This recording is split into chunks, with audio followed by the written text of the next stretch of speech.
All right, so everyone's talking about this big teacher shortage, right? Yeah. Schools are desperate, like practically begging for teachers, Okay. offering raises left and right. Mm-hmm. But get this. Okay. There's this new study by the Rand Corporation, and it found that a lot of teachers, they aren't exactly thrilled with these raises. Yeah, that's because the raises are kind of falling short of what teachers were hoping for. Really? And what's even more concerning is that they're not being given out equally. Oh. Yeah. The study actually found this pretty significant gap between what Black and white teachers are making, Oh, wow. both in their base salary and the raises they're getting. I knew teacher pay was a big issue, Yeah. but I honestly hadn't realized there was like a racial disparity too. Yeah, it's a problem that just keeps coming up. Hmm. The RAND study found that 2/3 of teachers did get raises, Okay. but on average, it was only about $2,000. Hmm.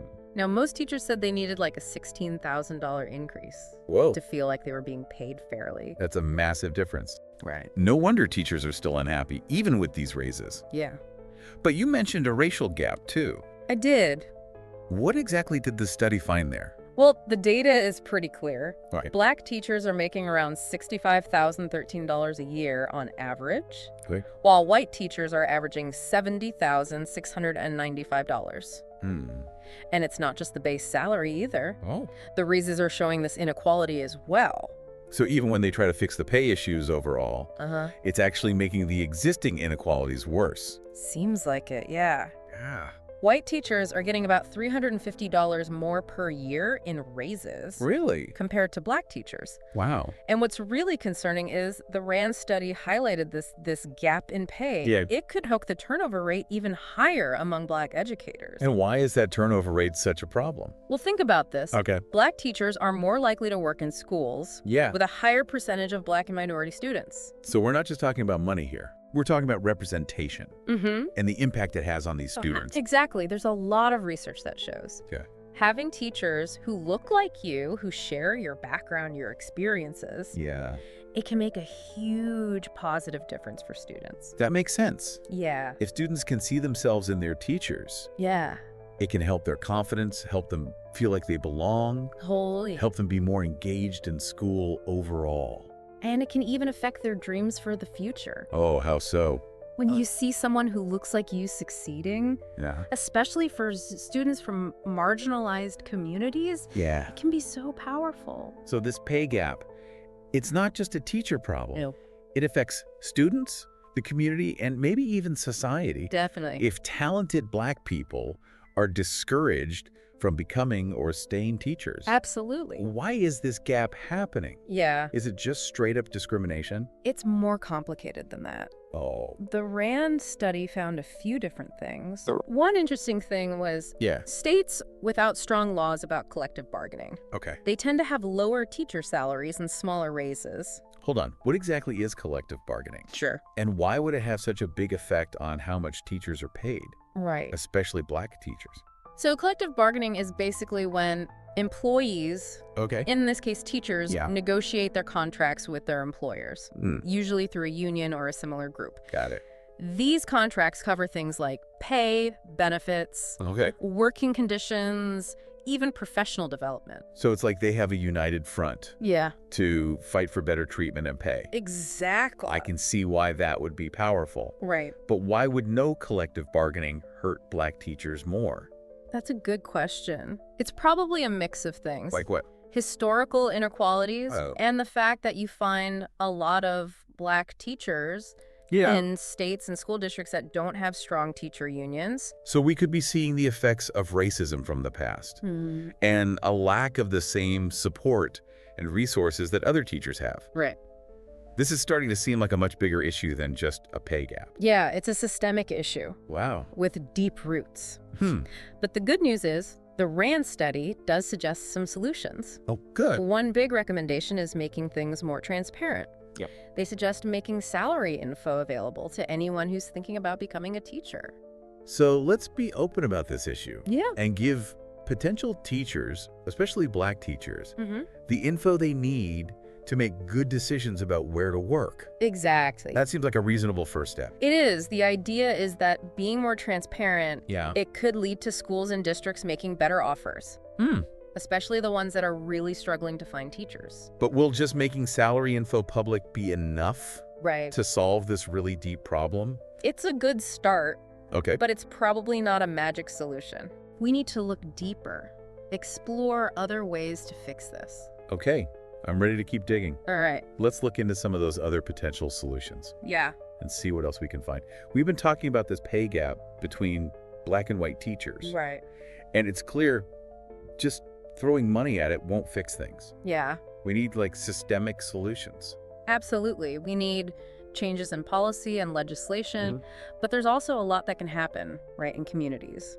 So it's not all about waiting for politicians to fix things. No. We can do things ourselves in our communities to support teachers Exactly. and advocate for change. One of the best ways to do that is supporting those organizations that are specifically focused on helping teachers of color. Okay. Recruiting them, training them, supporting them. That makes sense. If we invest in those organizations, we're investing in a teaching force that's more diverse.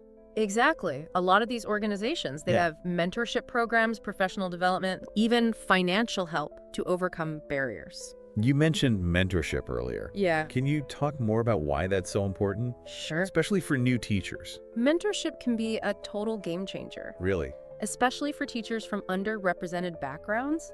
It's about having someone who gets it. Okay. Someone who understands what you're going through, your challenges, what you want to achieve. Someone who can guide you, support you, just listen when things are tough. Like having a guide in this crazy world of education. Exactly. And for teachers of color, having a mentor who's been there, done that, especially someone from a similar background, it can be so powerful. It's about feeling seen, heard, understood. Absolutely. Not just as a teacher, but as a person too. Yes. And that feeling of connection, of belonging, it can make a teacher decide to stay in the profession. Okay, so mentorship is key. Definitely. But what about those of us who aren't teachers ourselves? How can we help support teachers and make the education system more fair? There are so many ways. Oh, good. Even small things can have a big impact. Like what? For starters, just show appreciation for the teachers in your life. Okay. A simple thank you note. Yeah. Going to a school event, those small gestures can mean a lot. Especially in a job that's often not appreciated enough. Exactly. And don't forget about advocating for change. Okay. We can all reach out to our elected officials. Got it. And tell them to prioritize education funding, teacher support, policies that promote diversity and equity in schools. Every voice matters. The more people speak up, demand change, the more likely policymakers will listen. So we've got supporting organizations, mentorship, showing appreciation, and speaking up through advocacy. Any other tools we can use? Well, remember that thing we talked about? Yeah. The RAND Corporation's recommendation about more transparency with data? Right. That's something we can all do right now. You mean like finding out how much all the teachers in our district make? No, not like that. Okay. Just start by looking at your school district's website. Okay. Do they even publish salary information? Is it easy to find, easy to understand? Okay. If not, that's your chance to advocate for change. So make some noise. Yeah. Let them know this issue is important. Go to school board meetings. Ask questions. Yeah. Make it clear that transparency matters. Okay, so raising awareness locally. What about those bigger policy changes we talked about? Well, staying informed is key. Right. Pay attention to education policy, both local and national. Like voting for people who care about education funding and teacher support? Yes, but it's more than just voting. Okay. Stay informed about what laws are being proposed. Got it. Contact your representatives. Okay. Tell them you care about these issues. Because change usually comes from the top down, right? It's actually both. Oh. Pressure from the bottom up and the top down creates real change. Grassroots movements can push for policies, while policymakers can make laws that support those goals. So it's this back and forth of advocating and taking action. Yeah. Individuals, communities, policymakers, all working together. Exactly. And remember, advocacy isn't a one-time thing. Right. It's about staying involved, staying informed, committed to creating a better future for our schools and students. This is starting to feel less overwhelming and more hopeful. Good. It seems like there are things we can actually do to make a difference. There are, and before we move on, Okay. there's one more piece to this puzzle. Oh, I love a good puzzle. We've talked about external factors, policies, funding, community support. Right. But what about the things happening inside schools and districts? What do you mean? What kind of internal factors could be contributing to this pay gap? Okay. Think about hiring practices, Yeah. promotion policies, even the school culture itself. Okay. All those can make inequalities worse. So even if we fix the big systemic issues, Right. there could still be problems in individual schools. Unfortunately, yes. For example, if hiring committees have biases, they might be less likely to hire or promote teachers of color. Even if those teachers are really qualified. That's a good point. So how do we fix those internal factors? It seems like that would take a big change in mindset. It does. Yeah. It takes a commitment to diversity, equity, and inclusion Aye. at every level of the education system. That sounds huge. How do we even start? It starts with awareness Okay. and a willingness to really look at the systems and practices we have to challenge them. So we need to be willing to ask tough questions, Yeah. have uncomfortable conversations about race, bias, privilege, Exactly. all within our schools. And we need to be proactive Okay. about creating a more inclusive and equitable environment for all teachers. Especially teachers of color. Yes, so we're talking about a real cultural shift in schools. Yeah, but what does that look like? What are some actual things schools and districts can do Yeah. to create a better environment for all teachers, especially teachers of color? That's the big question, isn't it? Yeah. And there's no easy answer. Right. But I think a good place to start is those hiring practices. Okay. Making sure schools are attracting and keeping diverse educators. Yeah, making sure they're not just getting diverse candidates, Right. but actually building a diverse teaching staff. Exactly. And that means admitting that bias exists, even if the people hiring don't realize it. Yeah, even with the best intentions, Right. bias can sneak in. So it's not enough to just say you want diverse candidates. Nope. Schools need to really look at how they hire people Yeah. to make sure they aren't accidentally screening out qualified people. Exactly. And there are things that can help. Like what? Things like blind resume reviews, Okay. where you take out any information that could identify the person, Ah, interesting. that can help reduce bias. Okay. And using structured interviews, What's that?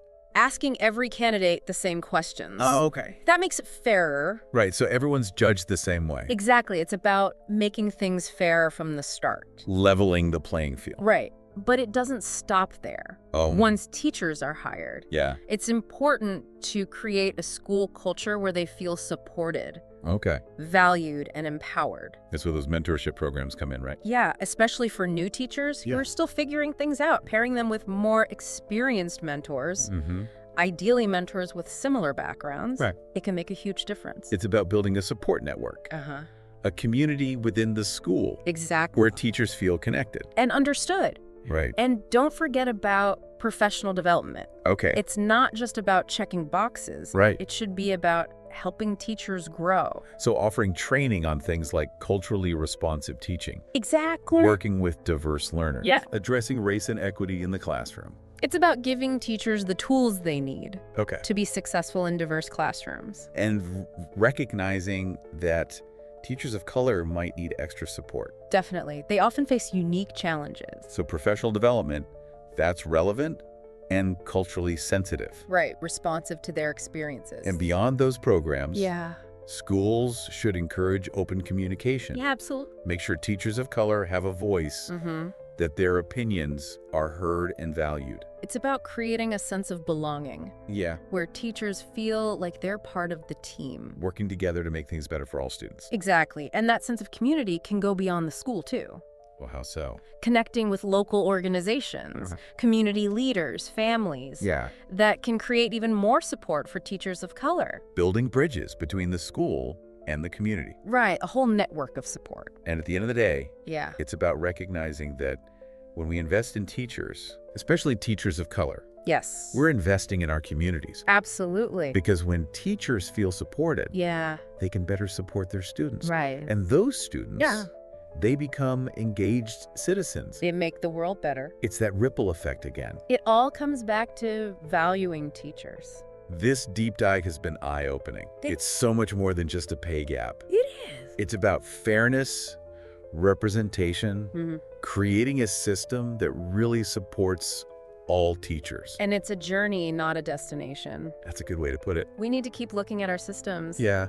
Challenging our biases. Right. Working together to make education fair for everyone. To our listeners, if this has resonated with you, don't let it end here. Talk about it, get involved. Share what you've learned, make a difference in your community. Keep speaking up for change. Education is everyone's responsibility. It is. We can create a world where all students have the chance to succeed, no matter where they come from. Thank you for joining us on this deep dive. It's been a pleasure. We hope you found it informative and inspiring. Definitely. Until next time, keep learning, keep questioning, and keep pushing for a better future for everyone.